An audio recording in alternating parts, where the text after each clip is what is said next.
Hello and welcome to the That's So Craven podcast, your one-stop shop for all things Fulham. We are all here today to discuss the Ipswich game, a slightly disappointing one-all draw with Ipswich, even though we did say that the team would come out and give us a decent run for our money. I think we all expected to come away from this game with all 3 points. Unfortunately, not to be. Here to talk it all through, we have Elton. How are we going tonight? I'm very well, thank you very much. Was a bit disappointing. Um, Thought we could have done a lot better. I've heard many people say that we should be very satisfied with the Premier League point on the road, but it really feels like we dropped two. Yeah, definitely. Also joining us, we have Sam. How are we going, Sammy? It's been cyclone conditions here in Melbourne, which is something that you probably didn't get on the news. So Sam hasn't slept in 3 days.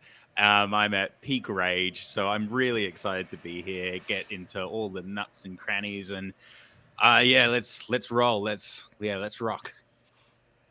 Lovely, Sammy. And a scantily clad Skibby. How are we going today, Skibby? Cold and I guess a little bit vulnerable, I think is the word. But yeah, I'm a man of my word, so here I am, just in pants, so great time. Anyway, so apologies if I offend anyone, and if I've made your day, then I've made your day, so I'll take it. But other than that, I mean, the result is what it is. I think we expected it. Hard fought. I'm not surprised, so hey, what can you do? Yeah, look, it's a rough couple of days for you, Skibby. You had to sleep in a field. You've watched Fulham draw with Ipswich away from home, and now you're sitting doing a podcast in your pants because Jay Stansfield went to Birmingham. So it's been an eventful few days. But guys, as we always do, let's just start by reminding everyone to join the That's So Craven Discord. You can find the links in our Twitter bio. A really good place, even though the transfer window is closed now. It's still a great place where like-minded Fulham fans get together, talk about all things Fulham. There's still some transfer news floating around in there at the moment and lots of discussions about the squad, the results, how things are going at Fulham. So please do join up. Also, you can get all the news from cravenpod.com, a place where we publish articles very regularly. We just did our roundup of the transfer window, which you can find there. And we have match previews, match reviews. We'll be also digging into the international break over the next couple of weeks while Fulham are away. But guys, let's talk about the game itself. Like we've sort of all said, a slightly disappointing result, really. You kind of expect against newly promoted sides to be hoping at least to take maximum points off them. Admittedly, a little harder away from home, but it wasn't a great performance either. And Skibby, I'll throw to you first.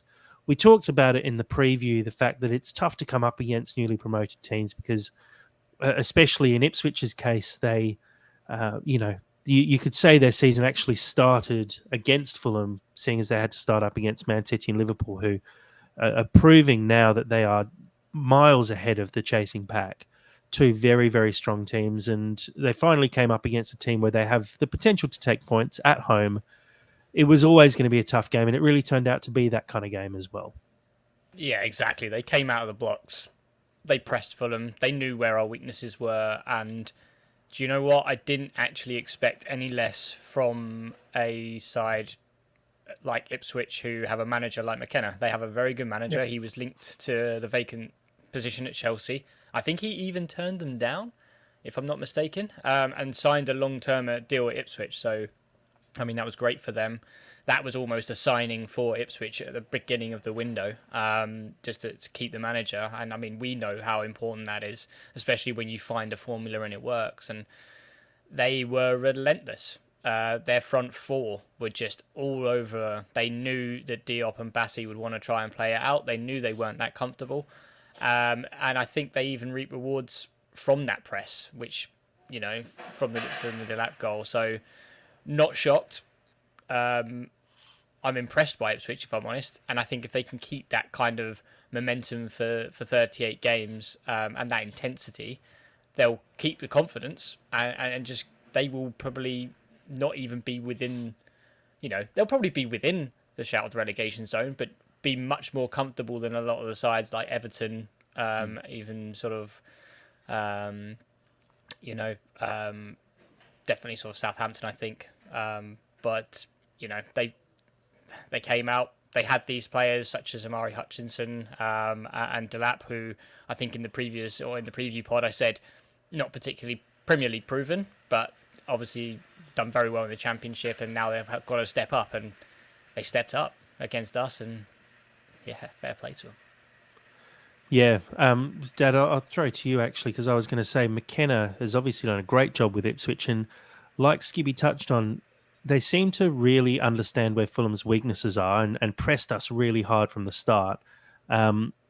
Just, I guess, throwing to you for your little recap of the game as well, but how important do you think it was that Ipswich seemed to have done their homework on Fulham and really exploited our weaknesses? Well, look, as Skibby said, he's a quality manager, and he absolutely was. It's probably fairly. It's a fairly open secret where our problems are, because all of last year, at least, if not more, the good teams or the smart teams gave us a lot of problems when they pressed us every single time. And I think we were more organised last year. Certainly, with Castagna at the back, he's probably more press resistant. Perhaps Tosin a little bit more confident playing out at the back. So I think there's been a couple of changes. Whilst we've obviously got Anderson in, he's not part of proceedings yet, and that back four are definitely vulnerable. And I thought that Ipswich did it really, really well. We were not terrible, but I think great credit to them, because I think they actually forced us into a lot of errors, and we looked really shaky from time to time at the back. Not so much defending, but every time we tried to play out from the back, we looked pretty ropey. Actually, I thought Hutchinson was really good. Actually, I thought he did a really good job. I thought he, for my money, he got the better of Robinson on the day, and I thought he gave him a really good game, if not slightly. Yeah, probably. I'd say on balance, probably got the better of him. I did make that comment on X, and I saw a number of USA fans, which I assume are USA fans, came out pretty hard against me, but because I made the comment that Robinson doesn't have any decent competition, and he's pretty lucky that he doesn't, because that wasn't great. Sammy, you watched this game through the middle of a rave, I believe. Good effort. I think that's about the only way that you could have stayed awake to watch this game. Your thoughts on Fulham's overall performance in this one? Well, it was quite funny actually, because I was at a house party, and much to the chagrin of Paris, because she was very, very upset with me trying to watch like the game while it was happening, and then also defending my choices to various people asking me while I was watching a Fulham game, particularly Fulham versus Ipswich. A lot of people, they were quite confused by that, as is the Australian understanding of Premier League. Sorry, what was the original question? I've already forgot. Did you enjoy your house party? That was the real question. Yeah, it was all right. It was fun. I've been recovering ever since. No, but okay. I do want to highlight a couple of points though. I mean, because there's going to be a lot of negative things that we're probably going to say today about the overall performance. I don't think Robinson played horrifically. I still think he's genuinely one of our strongest players at the minute. And I mean, obviously he created an assist. I know that's kind of up for debate whether that was him or Muniz, but he's still getting himself into positions even under extreme amount of pressing. I really, really want to highlight Sasa Lukic, because I really don't want it to get lost in the shuffle, but I thought Sasa Lukic actually played really, really well. And at the moment, I actually think we're in a bit of a weird period, because I think we've been prioritizing who fits in best with Pereira in center mid. But honestly, from that game in particular, and just saw how lazy and just not well suited Pereira was, I want Silva to reestablish who works best with Sasa Lukic, because I don't like. I actually thought it was an improvement when Sander Berge came on, but it was weird. I felt that it really wasn't the right lineup selected. Even when I was a bit pissed, I could still kind of tell that it just didn't feel right. And it was a weird game. It was a weird game. It's the Pereira conundrum is a little interesting because I did think that when he was moved further forward when It's Smith better. Rowe came off, he did look better. He actually pressed quite hard, which you didn't really see.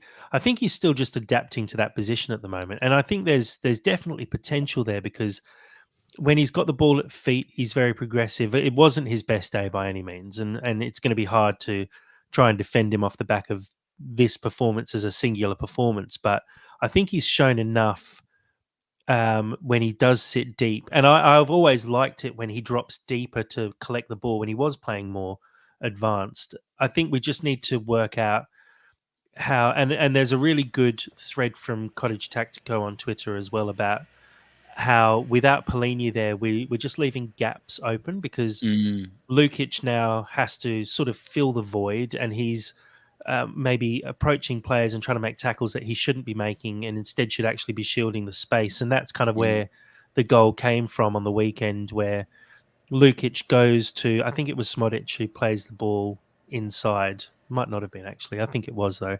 To Delap, and Delap's in acres of room, and that's because Lukic has gone across to close him down and make that Mm, tackle, which is the kind of tackle Polina would have previously been making.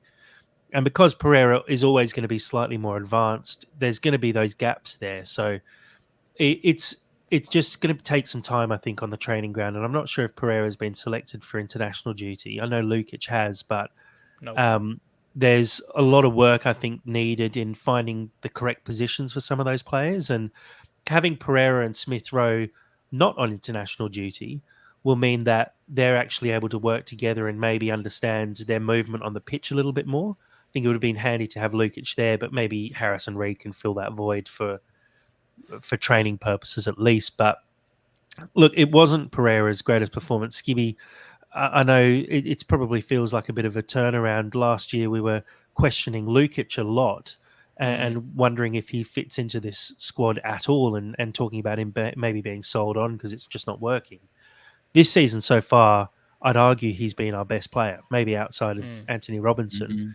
mhm, yeah. Um, how do you feel this is working so far? Because Lukic is obviously looking a completely different player from last season, but Yeah. now we're having the issue with Pereira sitting next to him, maybe not quite working yet. How do you see this one turning around, and what do you think Silva needs to do? It's an interesting one because I think when we looked at Lukic, and I mean, if you've been listening to the pod, you know that I wasn't particularly friendly towards Lukic last season, to put it bluntly. So, I mean, Lukic with Polina didn't work, and that was the system. You couldn't drop Polina. Lukic got lost in that sort of tactical formation, and it just wasn't playing to his strengths. And now I feel like it's completely flipped. So we've lost Polina, we've lost that warrior who 9 times out of 10, if he sees the ball and he's chasing someone down, he's going to get that ball.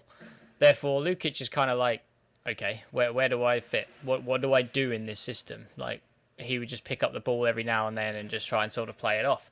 But now, without Polina, the need for sort of defensive coverage across the midfield has now got to be shared. There is no warrior, there is no person solely who's basically going to make that tackle. Therefore, I think now with a more balanced sort of central pivot, as it were, this fits Lukic much better.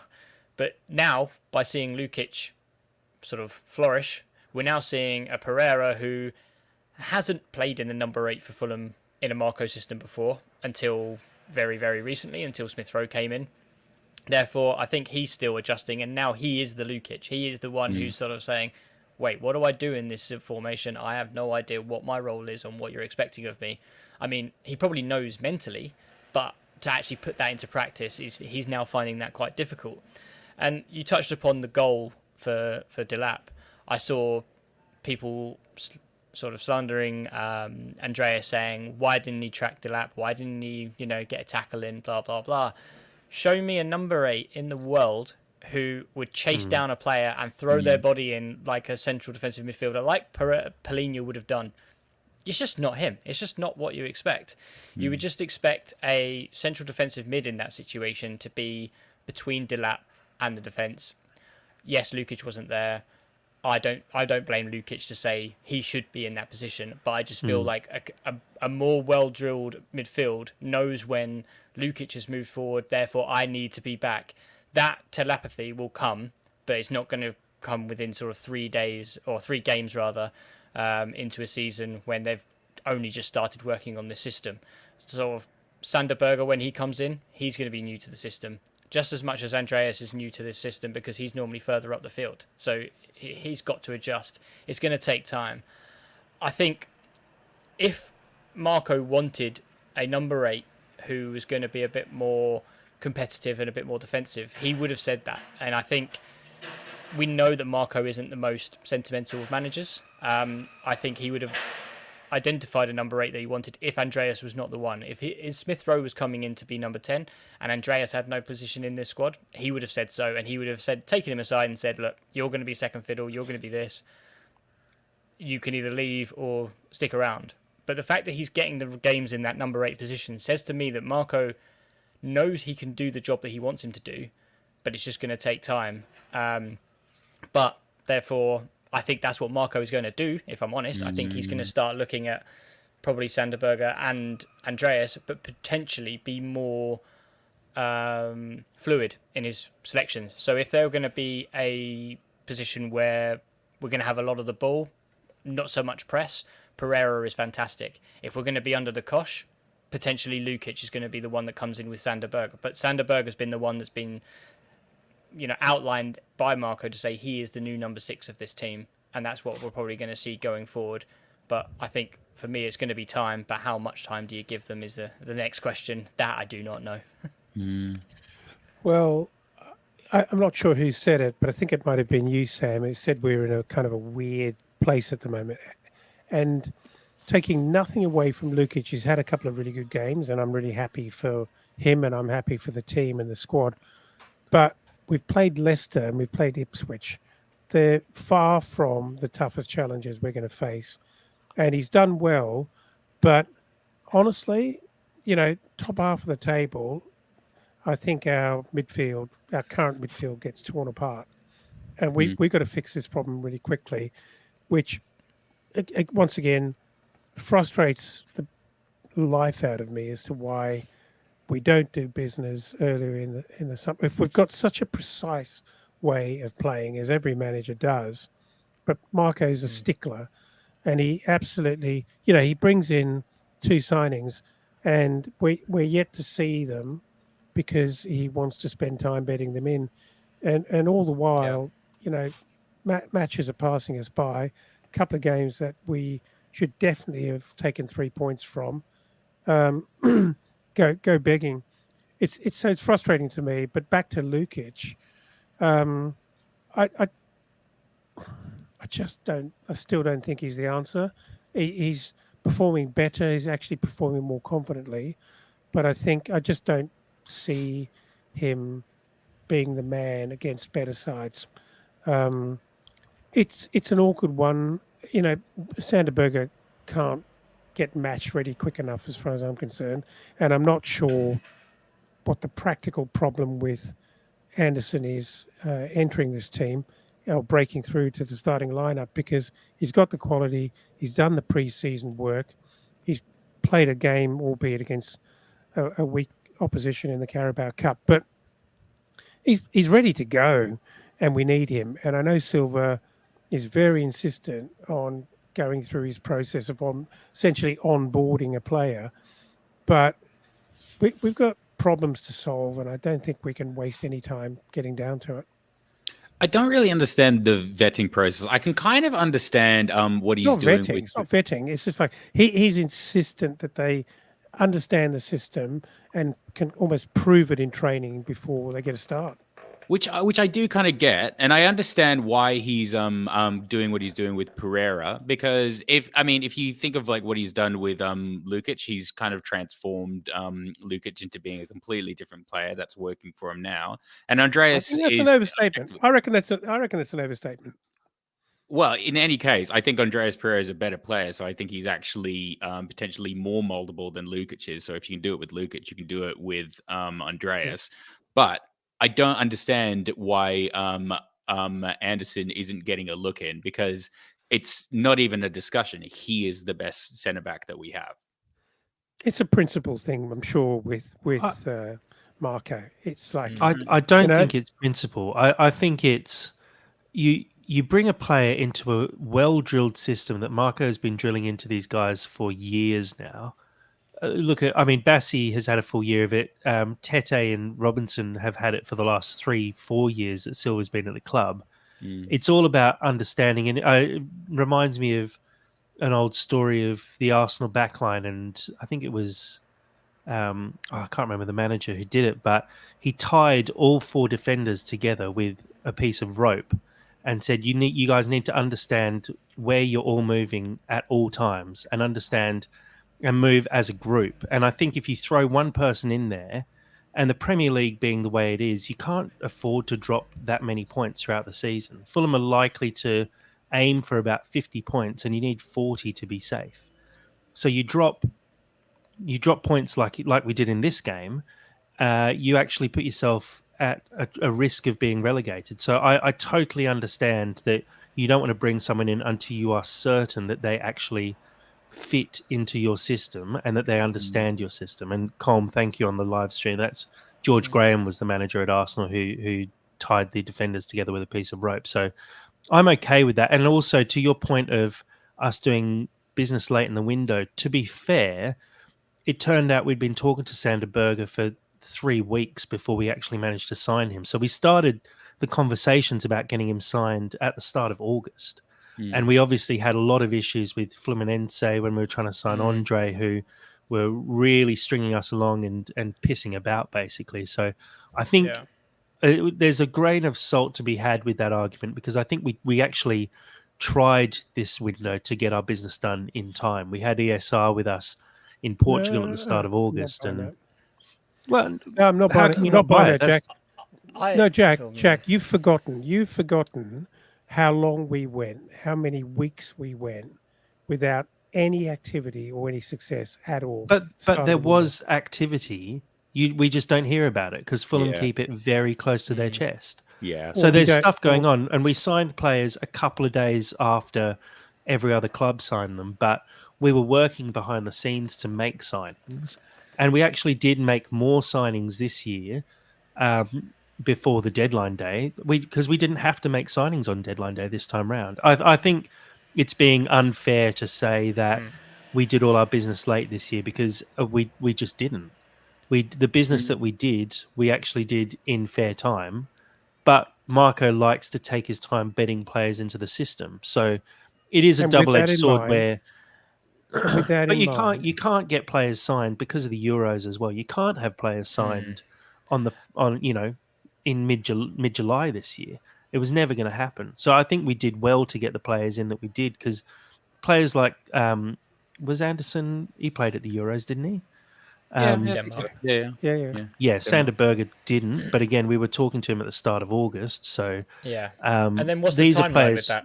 What happened at the end of what happened at the beginning of August? We pulled out of the Fluminense deal, and I think what's important to see here is the names that were coming out of the woodwork around that time, and clearly there was a change in the way that we were going to play, because at that point we had Andre, we tabled a bid. He was the one we were going to get. And I think with Andre, we were going to probably get Diego Carlos for the Premier League experience.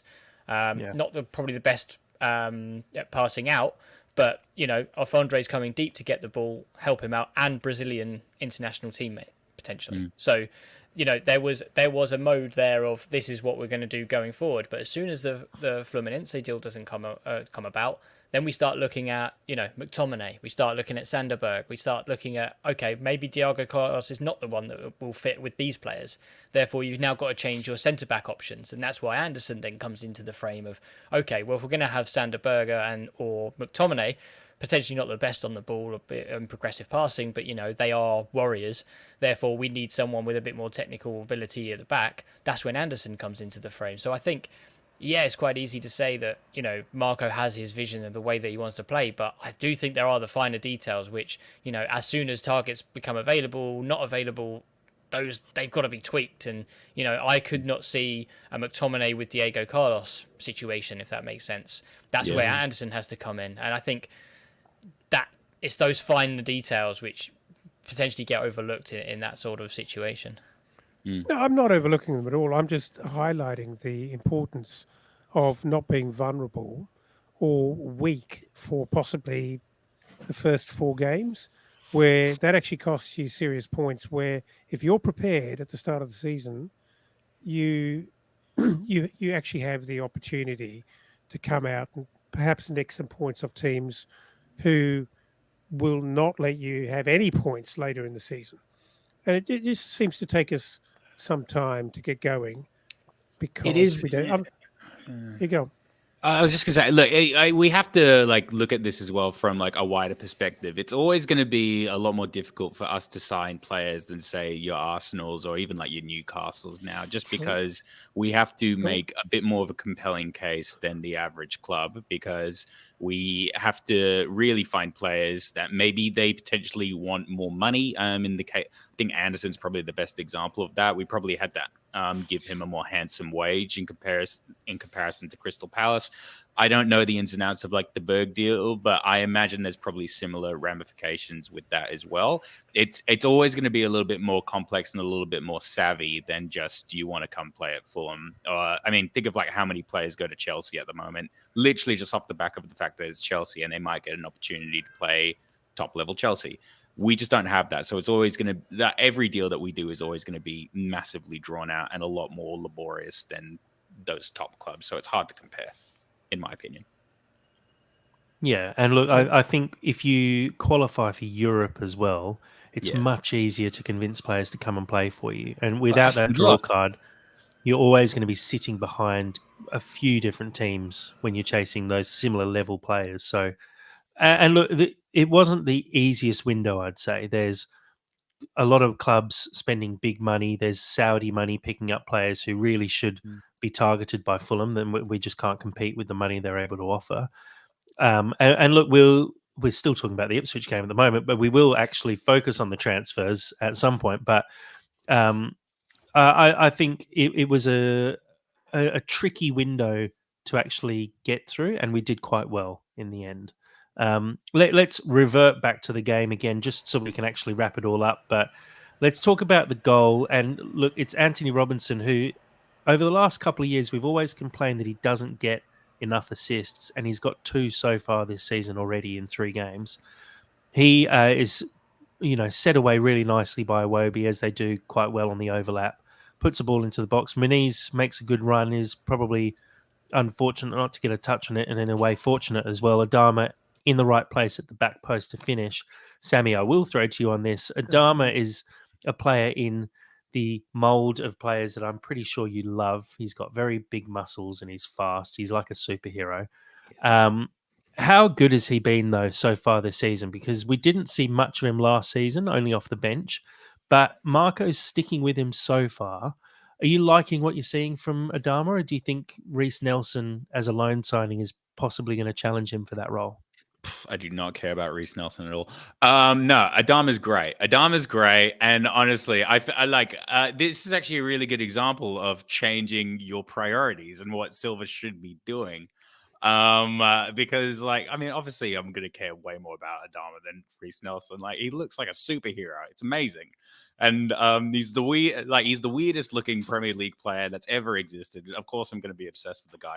But genuinely, it's really nice to see players like him who have had just a really, really rough time over the past couple of years, just not really being able to find their footing, actually get some decent traction. It seems like we're really molding ourselves for Traore, which is really, really good to see. And it's just genuinely really nice to see him like confident and actually in the squad and just genuinely providing and actually celebrating goals with everybody else. There was a period where it did kind of feel like he was separate from everything, and now he actually feels like one of us. And also as well, I do just want to hark back to Robinson again, because for my money, I reckon top 3, top 5 left backs in the Prem at the moment. I think he's actually been fantastic. Even if he did have like not necessarily the best game on the weekend, I think this is probably the season where I've been the most impressed with him. He really looks a cut above everything that I've ever seen him do. I can't see Cesc getting like a look in, especially if Silva wants to play him at left back. And yeah, I'm just really enjoying what Robinson's doing at the minute. It's high praise for Hutchinson, isn't it? Yeah, no, genuinely though. Hutchinson did have a good game. I think you're maybe overdoing how good a game Hutchinson had. I don't think he had Robinson on toast, because he didn't really affect the game that much. I don't think they created a huge number of chances, but Robinson did look a bit shaky against him a few times. But either way, I think Robinson has been having a great season so far. It's hard to argue that. And I'd agree. You know, I genuinely don't think we'll see Anthony Robinson with us next season, because I'm sure there's going to be big teams coming in for him because of, I guess, just athletically what he can give to you. That pace down the wing. Imagine you have that in a team like Man United, who were linked with him at the end of the window. I think he would do wonders there if you replace Luke Shaw with Anthony Robinson. All of a sudden, they get some vigor down the left. That would be very dangerous in a really good team. And the fact that he's started to add that final ball to his game as well makes him incredibly dangerous. And let's be honest, most of our attacking play comes from down that left flank. 100%. Might not always be Robinson getting the assists or putting the ball in the box, but just the carnage they cause by being able to break so quickly down the left and knowing where each other make runs constantly. It is definitely something that we have over other teams, and to have a player of that quality with us is, I'm not putting him on the same level as Palhinha, but it definitely is something that a lot of clubs around us don't have. Or if they do have it, you look at a club like Palace, who have an Eze who can change a game, and Robinson is a bit of a game changer. But the goal, and Dad, I'll throw to you on Traore as well. Your thoughts on him being our potential right wing starter for the rest of the season? Well, I don't know much about Nelson, to be honest. I couldn't be happier for Adama. I think he's having a really good start. He everything that we kind of were concerned about, I think he's sort of found an answer for. I think he's not he's not just an impact sub. He is definitely more than that. I know there's a big debate about whether he could be better used as an impact sub when he comes on late and teams are tired, and maybe his value is even greater then. But he's crossing. He stood one up really, really well. His shooting is very high class. He's got a great left and right foot, and you know he does tend to hang on to the ball a little bit too long and kind of not really know when to release it, and he just enjoys running and the thrill of actually beating a couple of men, and then he'll try and beat a third, and then it goes to shit. But fair play to the guy. I mean, he's had that assist across to ASR, which was beautiful to watch. Thought he had a really, really good game. And I'm really happy for the guy because, as Sam said, I think he's had a tough few years, really. And, obviously he's just quietly got about his business. And I'm really happy to see that Marco's backing him. For me right now, Harry Wilson does not start before Adama. Absolutely. Right? Definitely not. I personally am still on the case for Iwobi being on the right-hand side. I don't like Iwobi on the left. Never have. and I don't know if Nelson can genuinely play on the left. Well, educate me, can he? Yes. I've heard he can play on either. If he can genuinely play on either, wouldn't it be great to have Iwobi and Iwobi and Adama fighting it out for who starts and tactically, because they're so different, and yet both good players that I'd like to see in my starting lineup. Yeah. I think we're going to see a lot more fluidity up top. The fact that we've got Nelson who can play on both wings, Smith Rowe can play centrally and on the left, Iwobi can play across all three. Adama, we saw switch to the left late on against Ipswich as well when Harry Wilson came on. I think we're going to see a lot more rotation through all those positions. And when those guys are all on the field together as well, I'm already seeing, Smith Rowe float out to the left. I saw when Pereira moved into the 10, he floated out and ended up on the right wing a few times as well. And Wilson came central. So there's a lot more fluidity, I'd say, to that front line now. We saw Willian often just stick on the left and Wilson just stick on the right, and that was sort of the way it was. But I think we now have a squad where we've got the ability to mix things up a little bit. Skibby, do you think Reece Nelson has a sniff at the moment, or is he more of a squad player? I think it'll take time. But I mean, if he can perform what I've seen from him, then I don't see why not. I mean, interestingly, I think Adama, if you look at the stats, he has, I think, one less most dribbles completed in the league. I think Doku is on 12 and he was on 11, so he's been one of the most progressive and aggressive wingers in the league so far, and I don't think that can be sort of sniffed at. Elton was bang on the money. He does too much sometimes. Sometimes I just want him to hand it off to Pereira. I know he messes up a few passes recently, but knock it and run, mate. They'll find you. I mean, and I think that will come. But I think Nelson, for me, is probably going to be more after that Iwobi spot. I do think Iwobi is probably going to have that I'm a permanent player, you're just a loanee kind of hold on him. So I think Marco will prefer his sort of more contracted players rather than loanees. But for me, the way that the season has started, I think that left wing is potentially up for grabs. I think Adama has definitely been very, very good on that right-hand side, that it would be very unfair to drop him just because we think he's an impact sub. But if Nelson can play like I said, I could definitely see him coming in for Iwobi for certain games, and that would be that kind of light under Iwobi to sort of think, okay, my place is now under threat. I've got to step up, and I think that would be a great thing to have for Marco, where people are going to start missing out because we've got a very, very stacked squad, and players are going to have to up their game, and that can only reap rewards for in my eyes, especially if a loanee's coming in and kicking you out of the team. Here's a hot tip. Anderson was sitting up in the cottage with his Peaky Blinders cap on, and I reckon he was thinking to himself, geez, I could put a couple of balls ahead of Adama. And imagine Anderson. I was thinking that as well. Unleashing really well-placed balls for Adama to run onto. Well, I mean, I we know saw we it love to even play out of the back, for but, Stansfield in the cup game. He put a ball, and Stansfield is fast, but he's not Adama fast. And you saw that ball.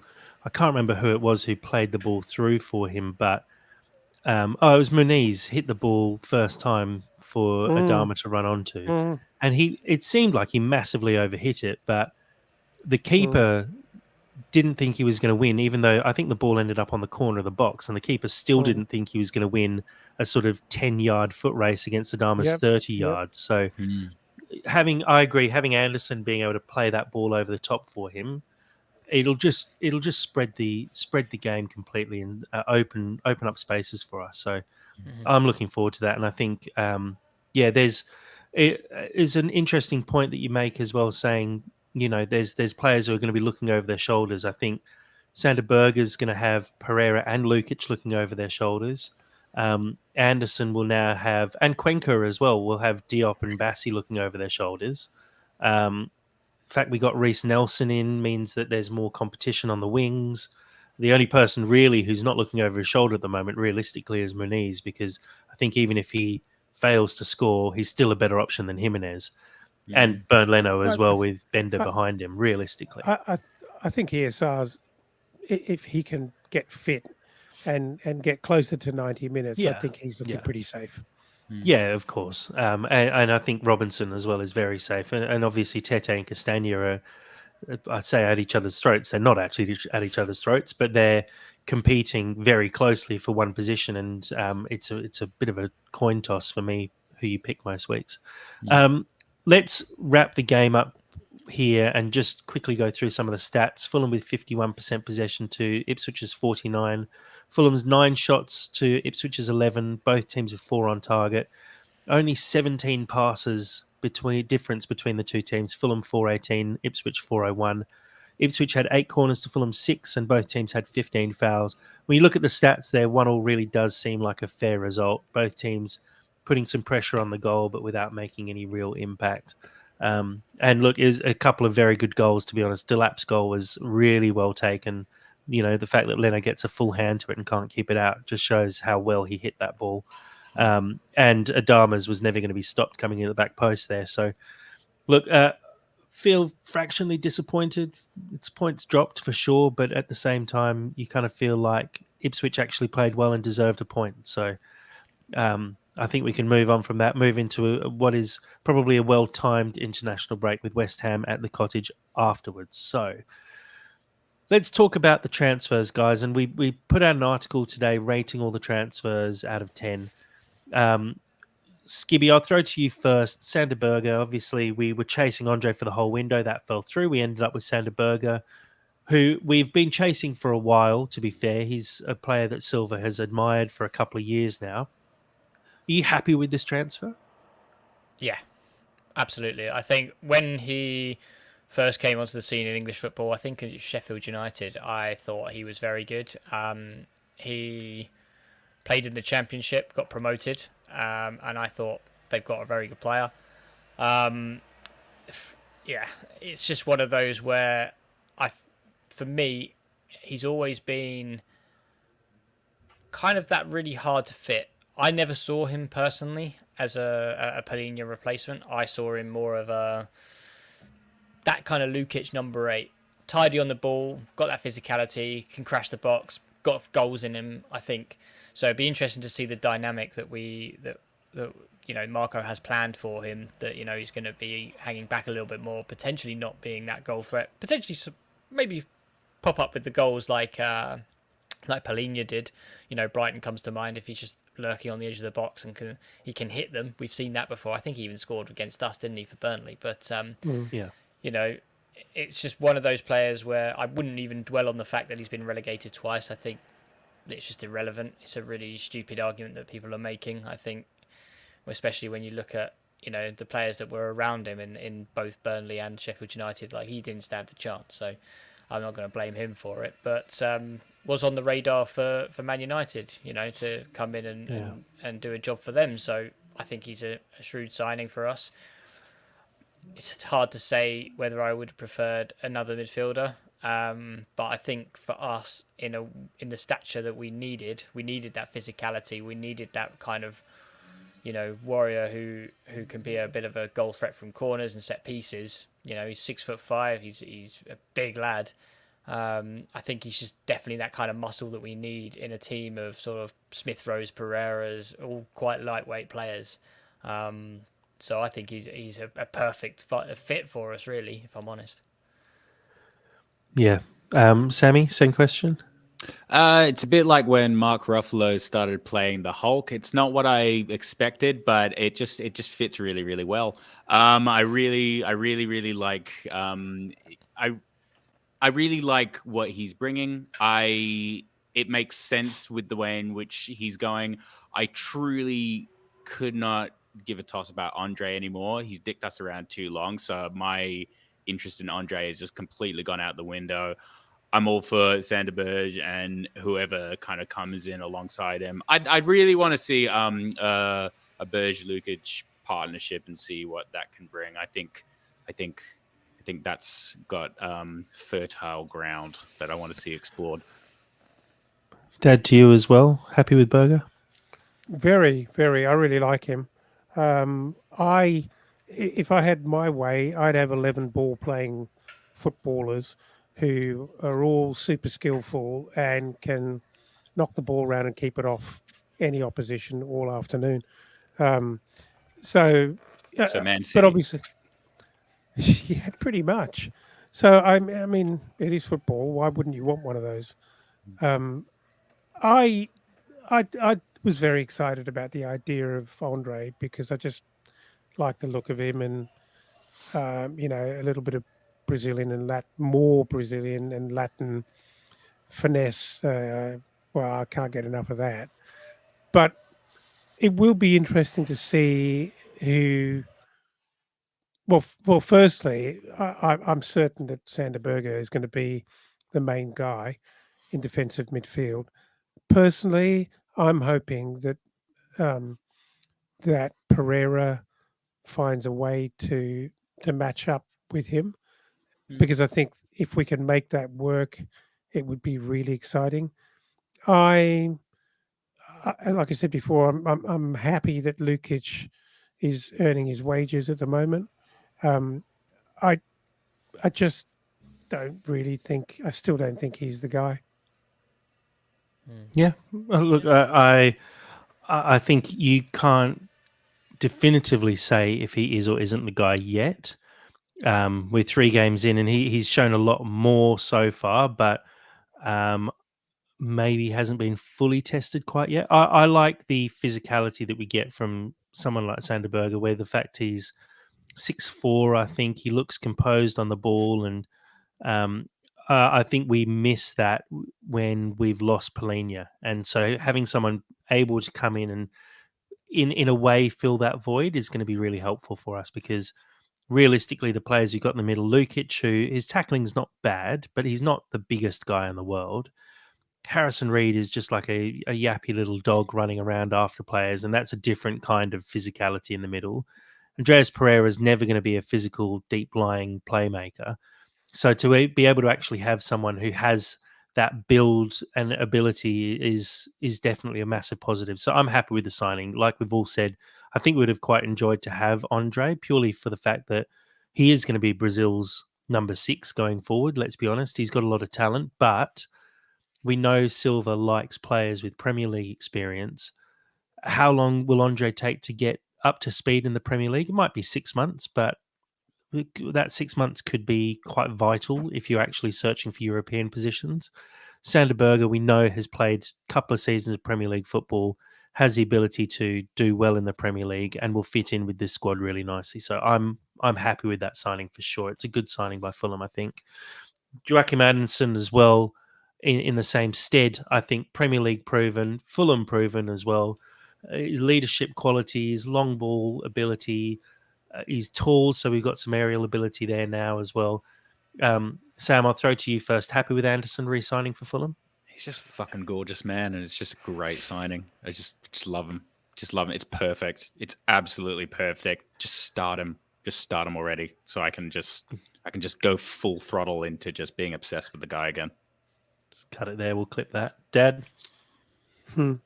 Yeah, I loved Anderson playing for us, and as I said before a couple of times, I measured my respect for the guy as to how much I hated playing against him every time I saw him. And I cannot wait for him to become a fixture. I'm excited about the possibilities. I don't know where it's going to land. It may end up. I actually believe that Diop, as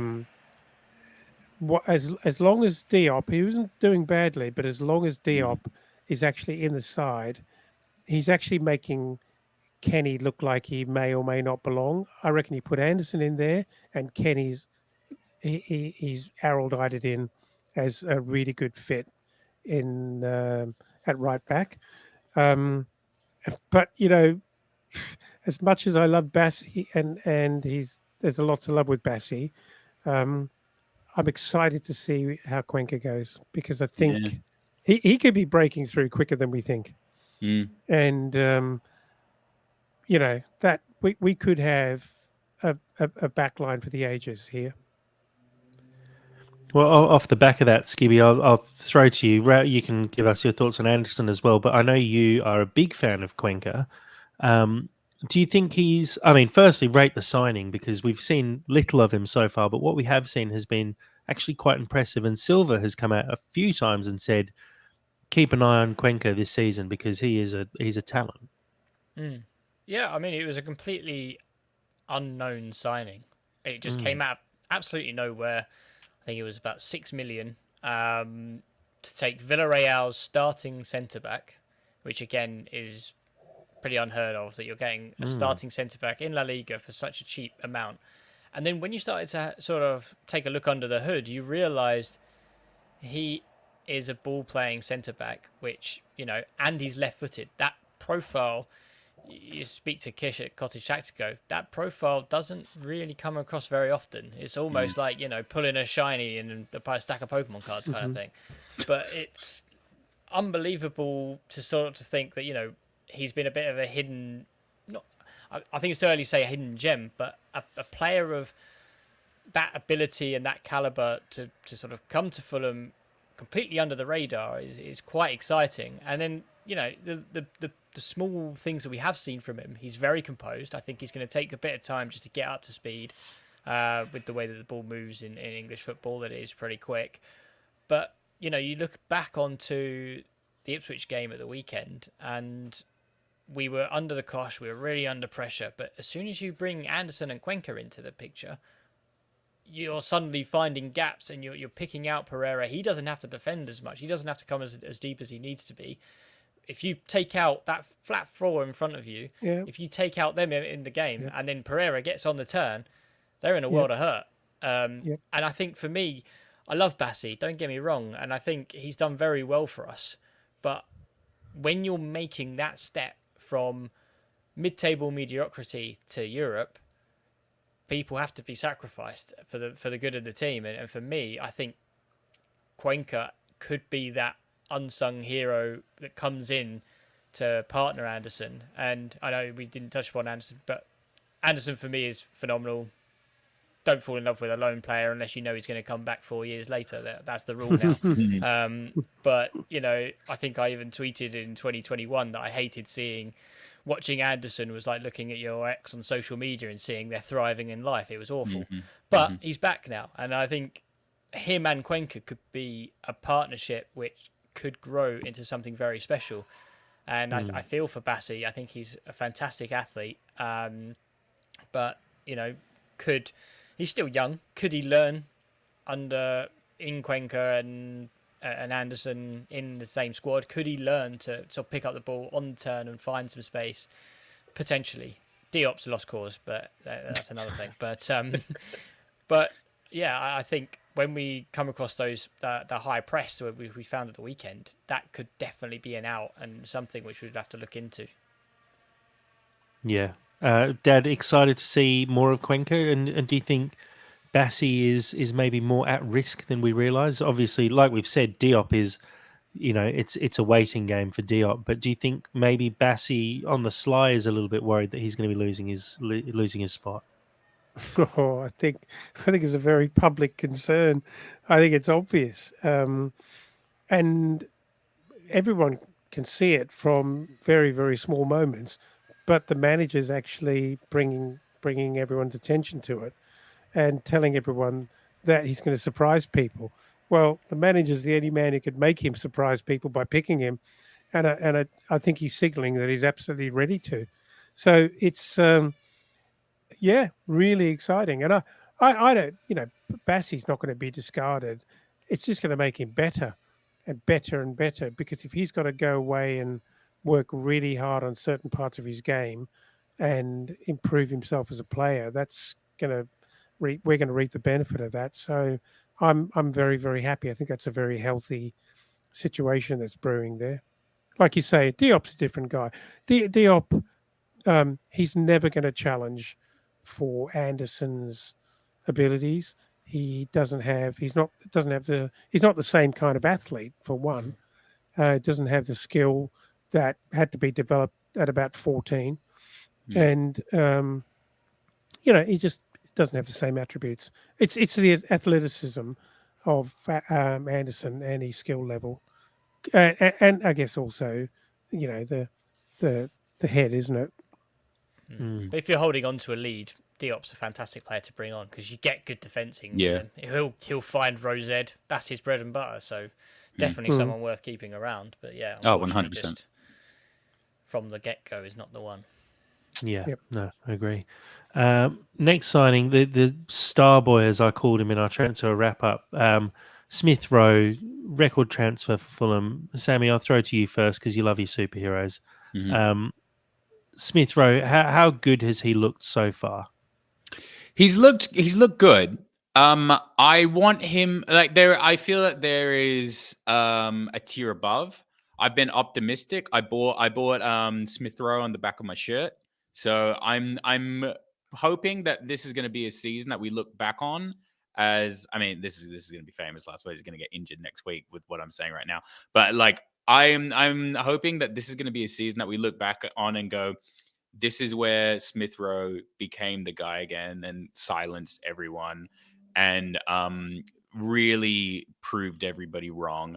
And I still obviously scored a goal in the first game of Prem. That was awesome. I want that for him. I want to see as much of that as physically possible. I do think there is a level above when we get to like proper baller like ESR. Still yet to see that, but I'm optimistic that it's going to come. But I mean, for us, awesome signing, like great piece of work. It's one of the few times I'll give Tony props. Dad, Smith Rowe? Yeah, I really like him. I think we've already seen his capability, and it's next level. Yeah. He's definitely a step above in terms of forward play. Obviously, Willian could have played ball with him, but really, I think he's probably the most skillful and classy forward we've got and have had for a while. No, I think he's exciting. Um, it doesn't seem to be any. I think his fitness his fitness issues are not kind of hangovers from injuries. Just hasn't played enough football, and so one expects that that's going to come out in the wash. I think he's probably getting pretty close to it. In a couple of weeks' time, he should be there, I'd say. Yeah. But yeah, he looks really, really good. He's probably, I think, just as Skibby mentioned, when we get our backline sorted out and someone like Sander Berger is um, established in defensive midfield, I think that's going to enable Pereira. And I think that when we get our wingers and our central midfielders sorted out, it's going to really enable ESR as well.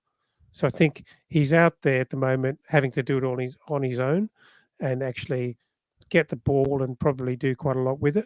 But I think if we can put the other pieces of the puzzle together, we'll get the best out of this guy. Skibby? Yeah, I mean, 30 odd million, you're expecting big things, and I think early signs are showing us those big things.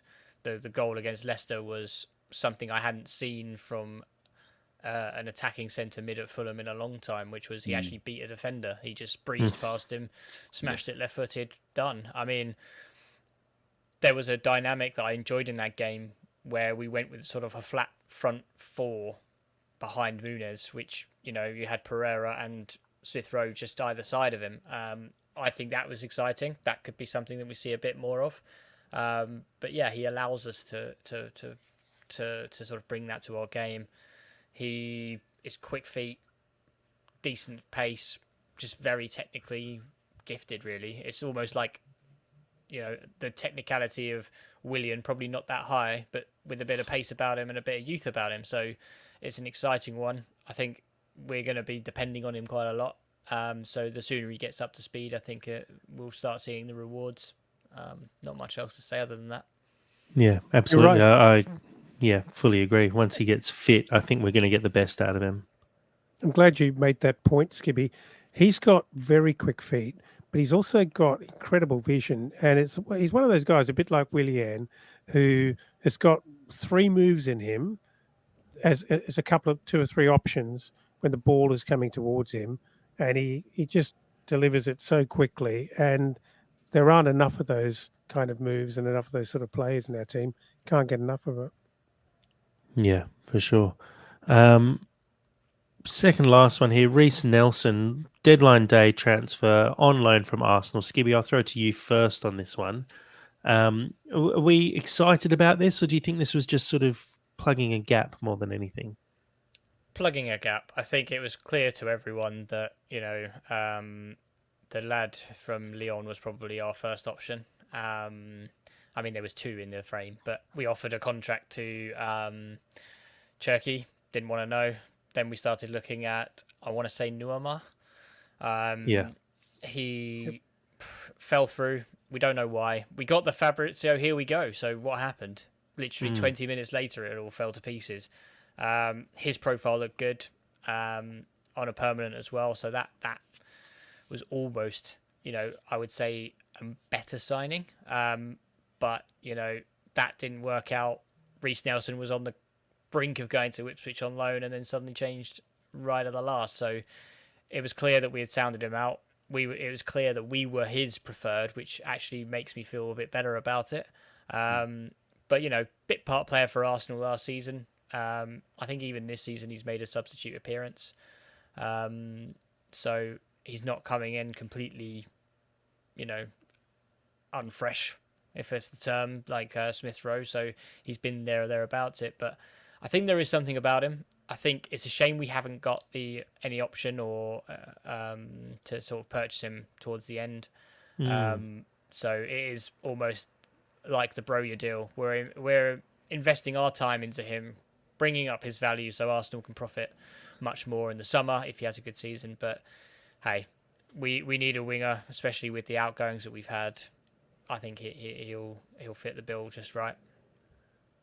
Yeah, look, I'm excited to see what he can bring. I'm not expecting a huge amount, but he's been a decent player for Arsenal for a number of years now. He's obviously a bit part player, but he can score goals. He can create as well. So I think there's some excitement there. Dad, your thoughts on Reece Nelson signing? Well, as I said, full disclosure, I don't know that much about him. It has to be said, we've had to settle here because we were clearly trying to sign a permanent winger. Yeah. So that's kind of disappointing. But if he can do a job and actually give us some potency on the left wing, if that's where he ends up playing, then look, if he contributes and makes us more complete, then that's okay. It probably gives us a job spec for who we're going to recruit in the summer, or perhaps even we probably won't recruit in January for him, but or to replace him, I mean. But if he works out on the left, for example, and he goes back and there isn't an option to buy him, at least we'll know exactly what we need, and maybe that's the thinking. But yeah, look, he he's obviously if he's on the even on the fringes of Arsenal, and he's made some contributions, despite what Fulham fans might want to hear, he's definitely good enough for us. Yeah. Sammy, I mean, you've already said you don't care about him. So dare I even ask? Well, I don't care yet, but I might care in a couple of weeks if he gives me something to care about. You will. Don't fall in love with a lone player until 4 years later. That's fine. Exactly. So it's like, why am I getting my hopes up for what is Nelson bringing to me? Until he brings something to me that gives me something to care about, then I'll care. Well, how about we talk about someone who I'm sure you do care about, Ryan Sessegnon. Now, we've already seen he got left out of the squad on the weekend, which is a bit of a statement, to be honest. How do we feel, though, in general about Sessegnon returning to Fulham?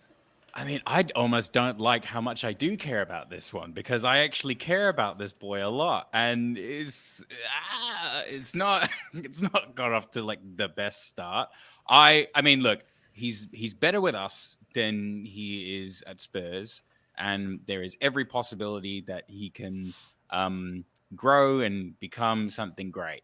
At this stage, it's not really happening, nor do I really see it happening at this current climate. But again, he's safer with us, and he is still young. He's still young-ish. I don't know. Mm. Yeah, it's a Well, bit of a no, fun, isn't it?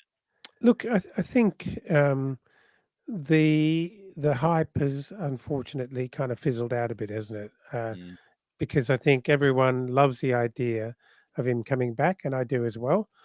But I just hope that he's got the sensibility to realize that if he goes away, listens to what Silver wants from him, works on it, and maybe improves a few elements of his game, that he can still have a very, very good career. Like you say, he's mm. young, and whilst he's nowhere near playing Robinson off the park at the moment, it doesn't mean he can't in time make a contribution for us. Yeah, look, I mean, it seems at the moment he's a squad player, and that's fine. In the same stead that Harrison Reed, Tom Caney, Harry Wilson at the moment are all squad players. Skibby, do you think there's a likelihood of him being more than that, or do you think he's probably resigned to that for the rest of the season? He's resigned to that for the rest of the season. I think for him running down his contract at Spurs, um, been on loan where it hasn't worked out. He just needs stability, an arm around him, and just someone to pick him back up again. I think Marco was spot on, sort of hinting at it in his interview, which was, you know, they just want to get Ryan enjoying his football again.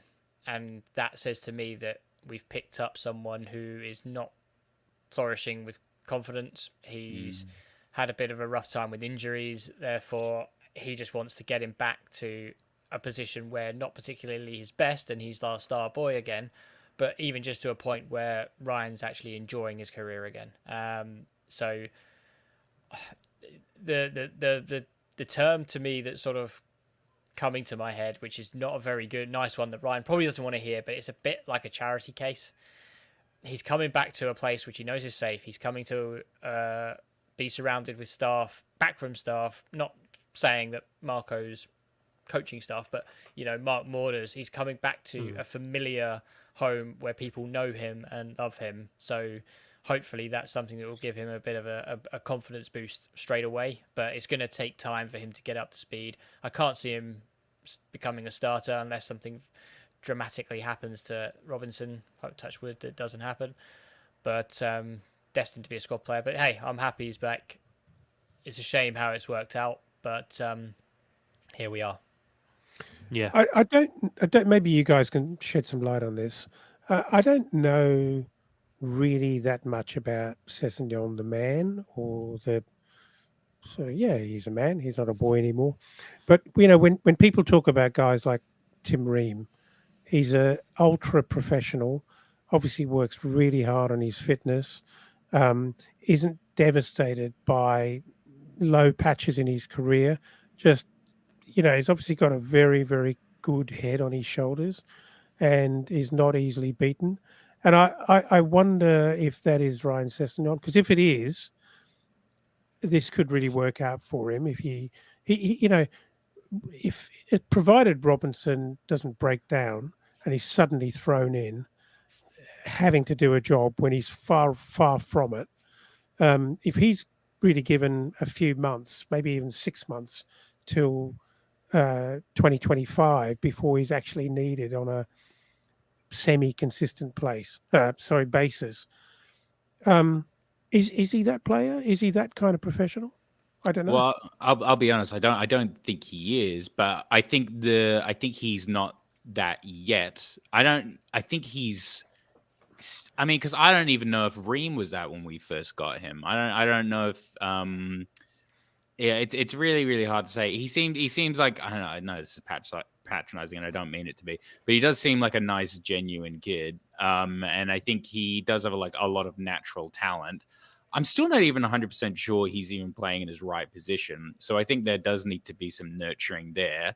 But yeah, as we're all kind of saying, he's in the best place to be nurtured. So maybe he might develop some more tenacity. Maybe he might develop a bit more of a fire. And I think his time at Spurs, any fire that he potentially had, got really beaten out of him. So hopefully he can get back to what he was doing in the Championship and just kind of recapture that, because it lives, it's in him. There's something there because we've seen it. So he just needs to find it again. Yeah. Yeah. And just to add to that, he is in a place where the fans are going to sing his name no matter what. Absolutely. Yeah. Yeah. So Yeah, I think everyone wants him to do well. And when you come into a situation like that, where it's very different from coming in and having to prove yourself, he's given Fulham fans a lot well, through our history. So I think they'll always back him. And I think that's huge for a player who's maybe still trying to get back to the levels that he was at before. And look, he has matured. You can tell from the interviews from when he first re-signed with the club. He's a different guy than the kid who left for Spurs 5-6 years ago, whenever it was. And I think he'll grow into himself even more at Fulham, because it's a nurturing place. It's a place where he will feel comfortable. I think he's got a nephew maybe at the club in the youth teams as well, so his family's around the club still, and you can tell he loves Fulham. And I think it was too good an opportunity to turn down when he did go to Spurs. And now he's back. It does feel like he's back home. It's as he said in the interview.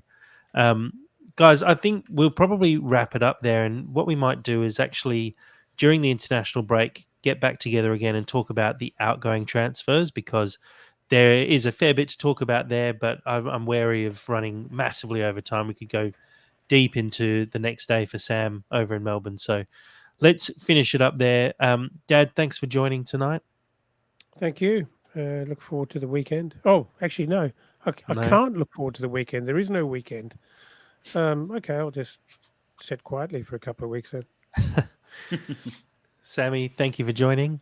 Thank you very much for having me, and also a belated Happy Father's Day. I haven't actually been able to wish you both not in person, in virtual, a Happy Father's Day. But yeah, happy tidings all around, and I will call you tomorrow, Dad, to do a proper one. Only a day late, but that's all right. No, I'm not. Oh, different podcast. All good, all good.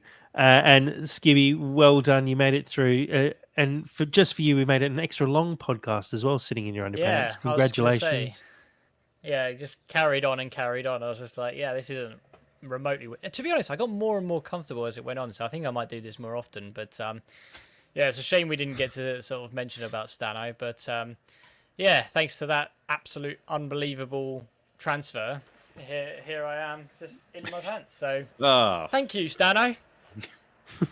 Dickhead. Let's be honest, he can't turn that down. £20 million for a bloke who's got one league appearance in the Premier League. 45k a week for 7 years. Enjoy it. Well, watch Birmingham crash and fall at some point when that all comes crashing down. But yeah, no, well done, Skibby. You made it through. Well done for keeping the camera very tight to your chin as well. We all appreciate that. Thanks to everyone who's joined in on the live stream. Thanks to everyone who supports. As always, please do join the Discord. Check out the website. Continue to share the podcast with people. You can catch us on Apple Podcasts and Spotify. And enjoy the international break where there's no Fulham. Take a breather. And as always, come on, you Whites.